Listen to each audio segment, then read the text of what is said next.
ಸ್ನೇಹಿತರೆ ನಮಸ್ಕಾರ.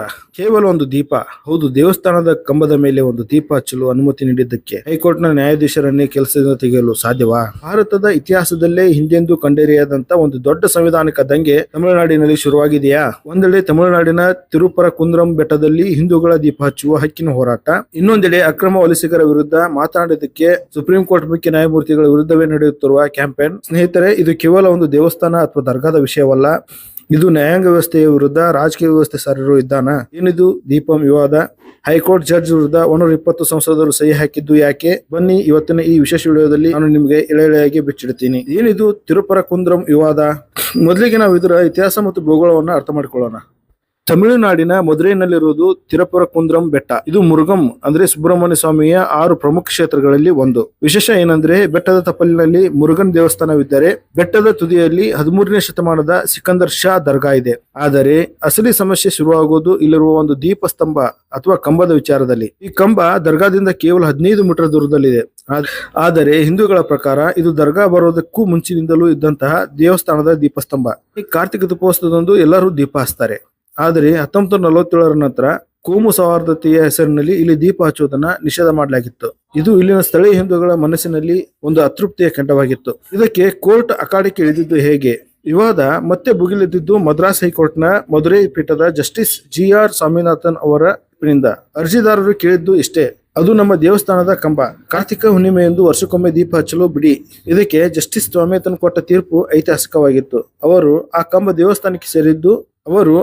ದೇವಸ್ಥಾನಕ್ಕೆ ಸೇರಿದ್ದು ಅಲ್ಲಿ ದೀಪ ಹಚ್ಚೋದ್ರಿಂದ ದರ್ಗಾಕ್ಕೆ ಅಥವಾ ಬೇರೆ ಧರ್ಮಕ್ಕೆ ಏನು ತೊಂದರೆ ಆಗುತ್ತೆ? ತಕ್ಷಣವೇ ಪೊಲೀಸ್ ರಕ್ಷಣೆ ಕೊಟ್ಟು ದೀಪ ಹಚ್ಚಲು ಅವಕಾಶ ಮಾಡಿಕೊಡಿ ಅಂತ ಖಡಕ್ ಆದೇಶ ಕೊಡ್ತಾರೆ. ಆದರೆ ತಮಿಳುನಾಡಿನ ಆಡಳಿತಾರೂಢ DMK ಸರ್ಕಾರ ಮಾಡಿದ್ದೇನು ಗೊತ್ತಾ? ಕೋರ್ಟ್ ಕೊಟ್ಟಿರುವ ಆದೇಶವನ್ನೇ ಧಿಕ್ಕರಿಸಿತು. ಕಾನೂನು ಸುವ್ಯವಸ್ಥೆ ಹದಗೆಡುತ್ತೆ ಅಂತ ಕಾರಣ ಕೊಟ್ಟು 144 ಸೆಕ್ಷನ್ ಜಾರಿ ಮಾಡಿ ದೀಪ ಹಚ್ಚಲು ಬಂದವರನ್ನ ತಡೆಯಿತು. ಇದು ನೇರವಾಗಿ ನ್ಯಾಯಾಂಗ ನಿಂದನೆ ಅಂದ್ರೆ ಕಾಂಟೆಂಟ್ ಆಫ್ ಕೋರ್ಟ್ ಆಗಿತ್ತು.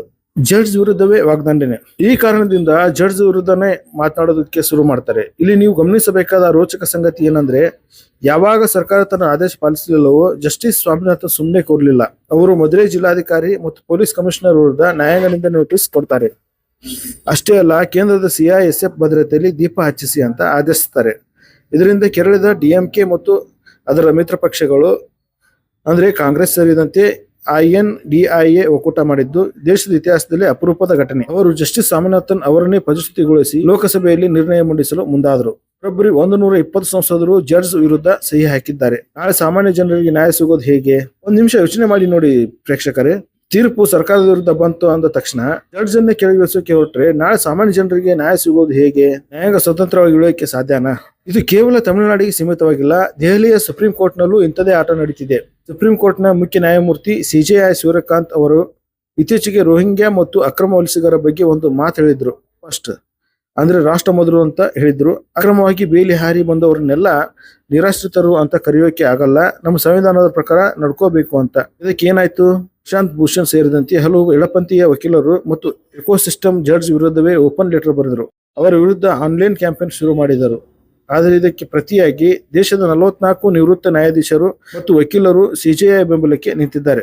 ನ್ಯಾಯಾಂಗವನ್ನು ಬೆದರಿಸುವ ತಂತ್ರವನ್ನು ಸಹಿಸಲ್ಲ ಅಂತ ತಿರುಗೇಟು ನೀಡಿದ್ದಾರೆ. ಹಾಗಾದ್ರೆ ಇದಕ್ಕೆ ರಾಜಕೀಯ ಪ್ರಕ್ರಿಯೆಗಳು ಏನು ಮತ್ತು ಹಿಂದೂ ಸಂಘಟನೆಗಳ ನಿಲುವು ಏನು? ಈಗ ಈ ವಿವಾದ ದಕ್ಷಿಣ ಭಾರತದಲ್ಲಿ ದೊಡ್ಡ ಸಂಚಲನ ಮೂಡಿಸಿದೆ. DMK ಸರ್ಕಾರ ಹಿಂದೂ ವಿರೋಧಿ ನೀತಿ ಅನುಸರಿಸುತ್ತಿದೆ, ಜಡ್ಜ್ ವಿರುದ್ಧ ಇಂಪೀಚ್ಮೆಂಟ್ ಮಾಡ್ತಿರೋದು ಅವರ ಸೋಲಿನ ಭಯವನ್ನು ತೋರಿಸ್ತಿದೆ ಅಂತ ನಮ್ಮಲ್ಲಿ ವಾಗ್ದಾಳಿ ಶುರು ಮಾಡಿದ್ದಾರೆ. ಹಿಂದೂಗಳು ಮುಸ್ಲಿಮರಿಂದ ಕಲಿಬೇಕು, ವಕ್ಫ್ ಬೋರ್ಡ್ ತರಹ ಸನಾತನ ಧರ್ಮ ರಕ್ಷಣಾ ಬೋರ್ಡ್ ಮಾಡಬೇಕು, ನಮ್ಮ ಧರ್ಮವನ್ನು ನಾವೇ ರಕ್ಷಿಸಿಕೊಳ್ಬೇಕು ಅಂತ ಪವನ್ ಕಲ್ಯಾಣ್ ಅವರು ಕರೆ ನೀಡಿದ್ದಾರೆ. ಸಂಸತ್ತಿನಲ್ಲಿ ಗುಡುಗಿದ ಅಮಿತ್ ಶಾ ವೋಟ್ ಬ್ಯಾಂಕ್ ರಾಜಕಾರಣಕ್ಕಾಗಿ ಜಡ್ಜ್ಗಳನ್ನೇ ಬೆದರಿಸುವುದು ಪ್ರಜಾಪ್ರಭುತ್ವಕ್ಕೆ ಅಪಾಯ ಅಂತ ಎಚ್ಚರಿಸಿದ್ದಾರೆ. ಅಗತ್ಯ ಬಿದ್ದರೆ ಹಿಂದೂ ಸಮಾಜ ರಸ್ತೆಗಿಳಿದು ಹೋರಾಡಲು ಸಿದ್ಧವಾಗಬೇಕು ಅನ್ನೋ ಸೂಚನೆಯನ್ನು ಮೋಹನ್ ಭಾಗವತ್ ಕೊಟ್ಟಿದ್ದಾರೆ. ಸ್ನೇಹಿತರೆ, ಸದ್ಯಕ್ಕೆ ಸುಪ್ರೀಂ ಕೋರ್ಟ್ ಈ ವಿಷಯದಲ್ಲಿ ತಕ್ಷಣಕ್ಕೆ ಮಧ್ಯಪ್ರವೇಶಿಸಲು ನಿರಾಕರಿಸಿದೆ. ಆದರೆ ಬೆಂಕಿ ಮಾತ್ರ ಆರಿದಂತೆ ಕಾಣ್ತಿಲ್ಲ. ಒಂದೆಡೆ 120 ಸಂಸದರ ಸಹಿ ಇರುವ ಇಂಪೀಚ್ಮೆಂಟ್ ನಿರ್ಣಯ ಸ್ಪೀಕರ್ ಮುಂದಿದೆ. ಇನ್ನೊಂದೆಡೆ ದೀಪ ಹಚ್ಚುತ್ತೇವೆ ಅಂತ ಹಿಂದೂ ಸಂಘಟನೆಗಳು ಪಟ್ಟು ಹಿಡಿದಿವೆ. ಇಲ್ಲಿ ಅಂತಿಮವಾಗಿ ಗೆಲ್ಲೋದು ಯಾರು? ಸಂವಿಧಾನದ ರಕ್ಷಕನಾದ ನ್ಯಾಯಾಂಗವ ಅಥವಾ ಸಂಖ್ಯಾಬಲವಿರುವ ರಾಜಕೀಯ ಶಕ್ತಿನ? ಅಥವಾ ಮುಂದಿನ ಕಾರ್ತಿಕ ದೀಪೋತ್ಸವದ ವೇಳೆ ಆ ಕಂಬದ ಮೇಲೆ ದೀಪ ಬೆಳಗುತ್ತಾ ಅಥವಾ ಜಡ್ಜ್ ಅವರ ಕುರ್ಚಿ ಅಲಗಾಡುತ್ತಾ? ಇದರ ಉತ್ತರ ಮುಂದಿನ ದಿನಗಳಲ್ಲಿ ಸಿಗಲಿದೆ. ಆದರೆ ಒಂದು ಮಾತಂತೂ ಸತ್ಯ, ಈ ಪ್ರಕರಣ ಭಾರತದ ನ್ಯಾಯಾಂಗ ವ್ಯವಸ್ಥೆಗೆ ಒಂದು ಅಗ್ನಿ ಪರೀಕ್ಷೆ. ಈ ಬಗ್ಗೆ ನಿಮ್ಮ ಅಭಿಪ್ರಾಯ ಏನು? ಒಂದು ದರ್ಗಾದ ಪಕ್ಕ ದೀಪ ಹಚ್ಚುವುದರಿಂದ ನಿಜವಾಗ್ಲೂ ಕೋಮು ಸೌಹಾರ್ದತೆ ಹಾಳಾಗುತ್ತಾ ಅಥವಾ ಇದೊಂದು ವೋಟ್ ಬ್ಯಾಂಕ್ ಪಾಲಿಟಿಕ್ಸ್? ಜಡ್ಜ್ ಕೊಟ್ಟ ತೀರ್ಪು ಇಷ್ಟವಾಗದಿದ್ದರೆ ಅವರನ್ನೇ ಕೆಲಸದಿಂದ ತೆಗೆಯುವ ಪ್ರಯತ್ನ ಸರಿನಾ? ಮರೆಯದೆ ಕಾಮೆಂಟ್ ಬಾಕ್ಸ್ ನಲ್ಲಿ ನಿಮ್ಮ ಅಭಿಪ್ರಾಯ ತಿಳಿಸಿ. ವಿಡಿಯೋ ಇಷ್ಟವಾಗಿದ್ದರೆ ಲೈಕ್ ಮಾಡಿ ಮತ್ತು ಇಂತಹ ಮತ್ತಷ್ಟು ರೋಚಕ ಹಾಗೂ ಸತ್ಯಾಸತ್ಯತೆಗಳ ವಿಶ್ಲೇಷಣೆಗಾಗಿ ನಮ್ಮ ಚಾನೆಲ್ ಸಬ್ಸ್ಕ್ರೈಬ್ ಆಗೋದನ್ನ ಮರಿಬೇಡಿ. ಜೈ ಹಿಂದ್, ಜೈ ಕರ್ನಾಟಕ.